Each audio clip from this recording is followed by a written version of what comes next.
What is up, guys? Welcome back to Loud and Proud. Hope you guys are all doing fantastic. If you guys want to check out yesterday's video, be sure and check that out after this one. It is going to be obviously just a previous video. And today we're going to be doing a Q&A. I had sent a Snapchat to all of you guys. There are hundreds and hundreds of you guys on my Snapchat. And if you're not on there yet, join the group. It'll be right here, my Snapchat as well as my Instagram. And it'll also be down in the description below if you guys want to check it out after the video. Let's jump right into this. Now, I don't have all the trucks here, I just got the first gen 12 valve right behind me. Let's get to the first question. William, what do you think about Jeeps?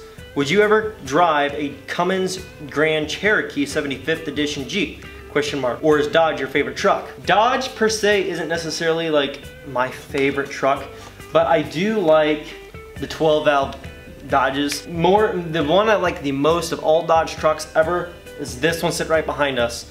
And not just all 12 valves, but I love this 12 valve, this 92, this first gen. It's just a beautiful truck. It's just bold. It just says something driving out the road, and it's just a beautiful truck. I just love it. And it starts up like no other diesel I've ever seen, even the new ones. I mean, that thing just fires off as soon as you touch the ignition. You can't get your hand off fast enough. I mean, it's crazy. Love this truck.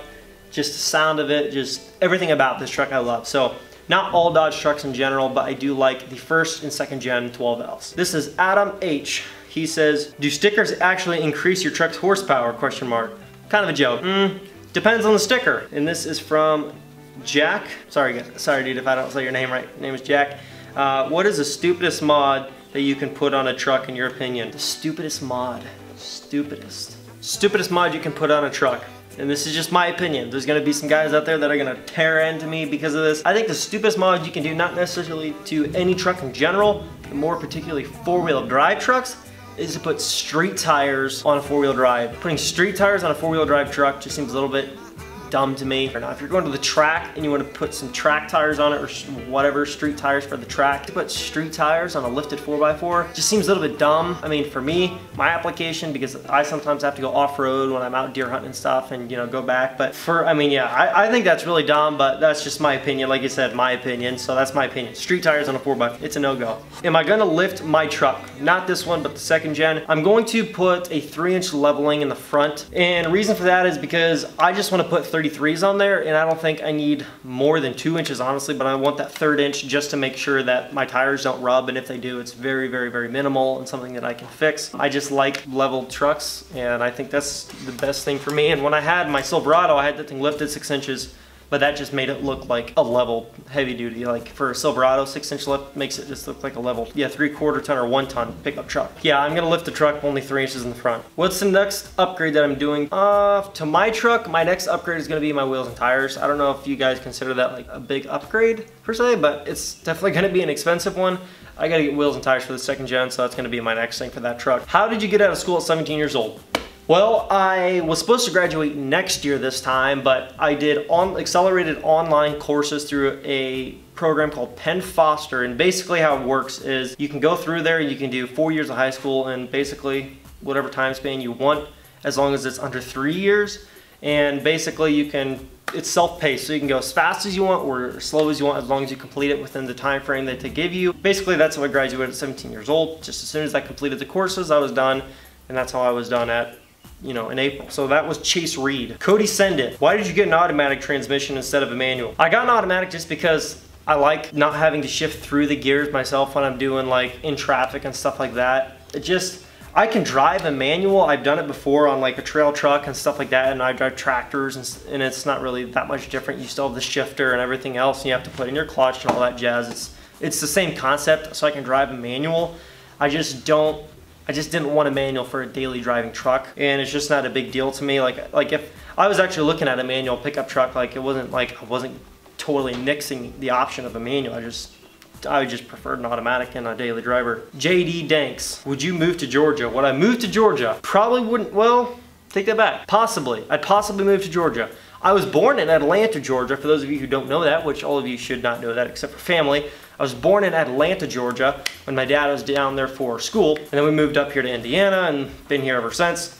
But yes, I'd consider moving to Georgia. My aunt is actually down in Georgia right now, so something like that. If there was some family down around there, I would consider doing it. Tyler Honeycutt, what is the build plan? Turbo injectors, built trans. For my second gen, yes. I'm going to be doing probably an upgraded turbo, injectors, the whole 9 yards. But first, before any of that, I want to get a built transmission. I want to get my wheels and tires on it, and then as soon as I get my wheels and tires and my front end, make sure everything's all lined and not janked up and messed up, I want to get my transmission built. So I'm going to be setting probably about 90% of my money that I have, in addition to the bills to pay for my insurance and whatnot and fuel on my daily truck now, my 96. Basically 90% of that I'm gonna set aside for my transmission until I have the money, and then the other 10% I'm gonna try to use towards little mods to keep, keep videos going to the channel. But yes, I will be doing that stuff. Why 12 valve and not a 24 valve? And why an automatic over a manual? 12 valve, there's no computers, and I like that about them. Just takes it back to almost like the first gens. Just obviously there's a little more under the hood in terms of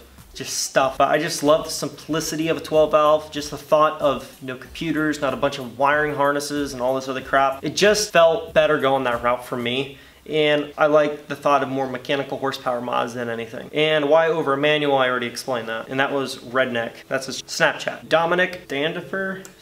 Dominic Standifer? Okay. Hopefully I'm saying that right. If I'm not, I really do apologize. What color rims are you getting for the new Cummins? Probably black. Most everybody did a vote on black, and I have always been drawn towards black.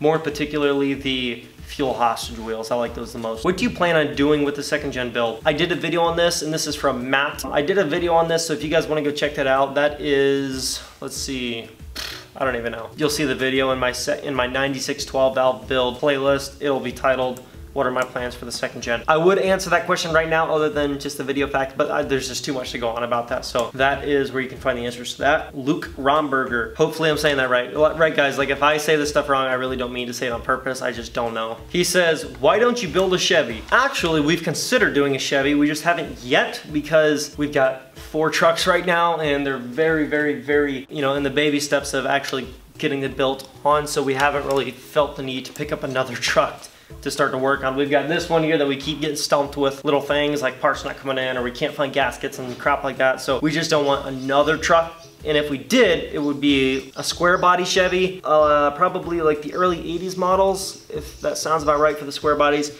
We'd probably go something that route with like the old K20 style, but we'd put a Cummins in it. So everything, it would have to be changed. That's probably what we would do if we did do a Chevy. My dad's talked about that before. He's talked about maybe getting like a square body like that and doing the whole thing. Caleb Millman, he said, which truck do you like driving better? The 7.3 or your second gen? Well, I just started driving my second gen daily the last 2 days, so I haven't had a lot of time in it, but I freaking love the sound of that truck driving it. Like it's a little bit more stiff on the drive, but I don't know what that could be. Maybe it's the suspension just sucks, it's old or whatever, because I know that our Super Duty has updated suspension and whatnot, stuff like that, but the Super Duty I've driven way more, so I'd have to say, like, if I had to choose right now, only driving my truck 2 days, I'd probably have to go get the 7.3 and take it if I had to go on like a long trip, let's say, because I haven't driven the truck more in 2 days. But I'm sure in like a week or two, that could completely change, and I would be like, I would never go pick up that 7.3 again. You know what I'm saying? So I just can't really answer that for sure. But right now, only knowing my truck 2 or 3 days, I'd probably have to go with the 7.3. What rims are you going to be going with and what size tire? 33 on the tire size and 20 by 12s, probably with a fuel hostage for the rims. What size stack are you gonna put on your truck? I'm probably gonna do dual 8-inch stacks or 6-inch stacks, probably 8-inch, just because it looks bigger and bigger is better, right? So I'm probably gonna do 8-inch stacks. And that previous comment, sorry, with the rims, that was from Chase, and this one that he asked about what size stacks you're gonna put in your truck, that was from Coy on Snapchat. These are Snapchat names. Callan, why do you buy automatics? Do you not know how to drive a manual? No judgment. Please, I love your videos.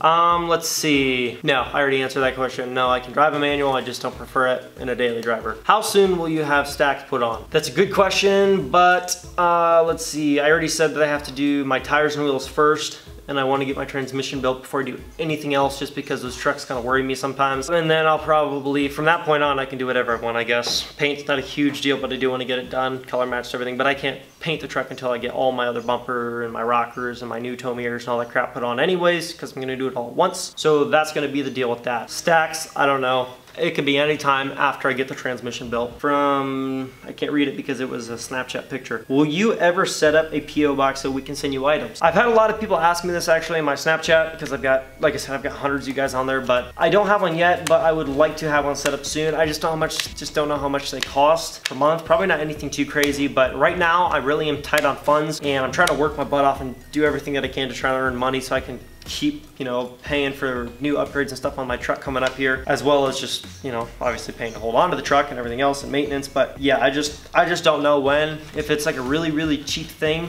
and the channel starts to pick up and get more productive, then I'll consider doing it. But just right now in the small stages, and yes, these are the small stages of the channel, I plan to go, you know, bigger and better as soon as, you know, as we go. But right now, I just don't know about a P.O. box. I just don't know how much it costs. It's probably cheap, like I said, but I just don't know. But yeah, eventually here, we'll definitely have one eventually. Would you ever get a second gen Dodge gas truck? Why or why not? I probably wouldn't, just because I'm not a huge fan of Dodge gassers. I'm actually not a huge fan of most trucks with a gas motor, other than some of the nice EcoBoost motors, the twin turbo EcoBoost motors, or, you know, some of the Chevys, and also some of the old school Ford and Chevys. Bobby Bennett, would you choose a stock diesel truck over a built up gas truck? Yes, I would choose a stock diesel truck over a built up gas truck. That rumble, that roar, that power, just that torque, it's just something different, you know? I've had a gas truck, so I can say that. I've driven both. I owned a Silverado 1500, and I own this diesel. This diesel is just, it's a completely different animal, and I just couldn't go with a gasser probably ever again. Will you ever take the 12 valve or any other rig mudding? Not sure. Maybe my 12 valve, once I get it built up and everything's starting to get more towards what I want, then maybe I'd consider, but nothing crazy, because this stuff is really expensive to do, transmissions and tires and wheels and all this stuff, ins and outs, and to dump thousands and thousands and thousands of dollars into a truck and then just to take it mudding and get the thing all beat up, if you're trying to restore it to make it look really mint, that would be a little bit dumb, I think, in my opinion. I mean, you could be somebody that's got just loads of cash and you just want to be stupid with your truck because you can afford to do it if something breaks, and that's cool. If I had that kind of money on me, I would consider taking a mudding, because I feel like, okay, if I break it, I can pay for it and I don't have to worry about anything. You know, worst case scenario. But I probably would not with my truck in my current state with my current available finances. Braden Ralph, would you rather drive an old or new Cummins? Old school all the way, dude. Either the first or second gen, nothing newer. What are your plans with the offset, and what is the first cosmetic or the horsepower? The wheels, I already talked about the wheels, 20x12s, which is -44 offset, and first cosmetic, dude, I don't know. Like I said, after my transmission's done, it could be anything. And that was from Chandler. Jared, why did you want a 12 valve and not a 24 valve? And if you were to straight pipe your truck, what size would your pipe be? My truck is straight piped, and I already said 12 valve. My truck is straight piped already, and it's got a 4-inch on it, and I might change it to a 5-inch when I take it to stacks, but I don't know. I might do a 5-inch from the turbo to the stacks, but that's still in debate. I might just keep the pipe that's on it if it's not a big deal to me. Lane Brown, will you squat the back of your new Dodge? No, I will never squat the back of any truck. Will you be painting the truck, and if so, what color? Yes, I'll be painting the truck. I've mentioned this in a couple videos, and that is from Hunter. Yes, I will be painting the truck, probably just the same color again. I'll probably just stick with white because it's already white and I like white. I don't really see a problem with it. It's easier to keep clean, it just looks good. And that is the last question. So those of you who have not been able to join in on a Q&A, be sure to follow me. I'll put it here again on my Snapchat and my Instagram if you guys want to join these. They're really fun. I got a lot of questions. I actually have more questions than I even got to answer today. There's just a lot of them, so I can't make these videos too long. But definitely join my Snapchat and my Instagram if you guys want to be a part of these Q&As. And if you want to keep up to date with the trucks and the builds and what's going on, more so than just in the YouTube video. So thank you guys so much for watching. I hope you guys enjoyed the video. Definitely like the video, leave a comment below, subscribe if you are new, and I will catch you guys in the next video. Peace. Yeah.